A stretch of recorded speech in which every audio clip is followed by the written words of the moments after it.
Assalamu alaikum dear students. We are going to start new chapter, that is cell division. In this chapter we will study how a cell divides to produce new daughter cells during a cell division and how genetic information is passed from one generation to the other generation.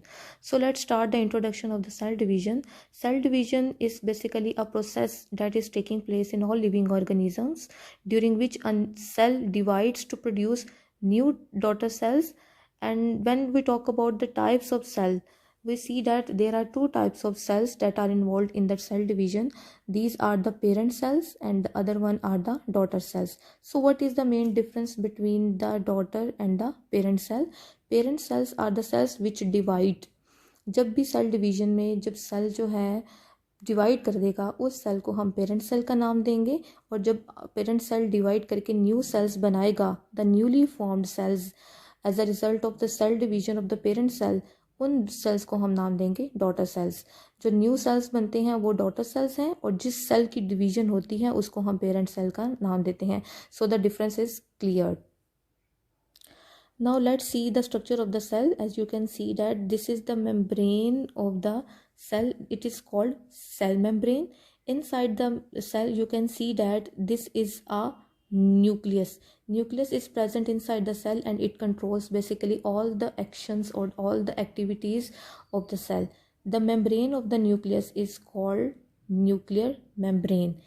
You can see that these are chromosomes that are present inside the nucleus. So you have to remember that what is the location of the chromosome. Chromosomes are present inside the nucleus and they are involved in the cell division.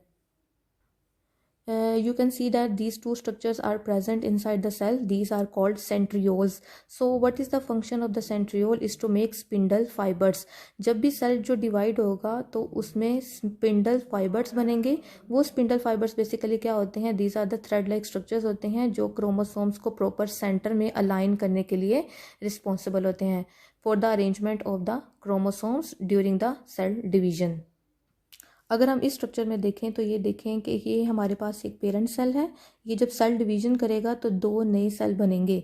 तो अगर हम इन दो sales को देखें तो ये new cell हैं जो बने हैं, और ये है हमारे पास पेरेंट सेल, और ये है हमारे पास जो न्यू सेल बने, इनको हम डॉटर सेल्स का नाम देंगे. जब भी सेल डिवाइड करेगा तो उससे पहले उसकी एक फेज़ आएगी. उस फेज़ को हम नाम देंगे इंटरफेज का. This phase is called interphase. इस इंटरफेस में क्या होता है?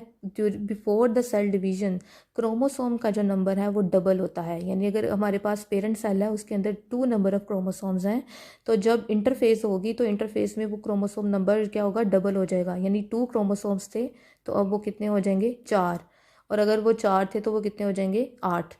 अब जब इंटरफेस हो जाती है तो उसके बाद फिर सेल डिवीजन स्टार्ट हो जाती है, जिसमें सेल जो है पेरेंट सेल जो है वो अपनी डिवीजन को कंप्लीट करता है इन 2 स्टेप्स.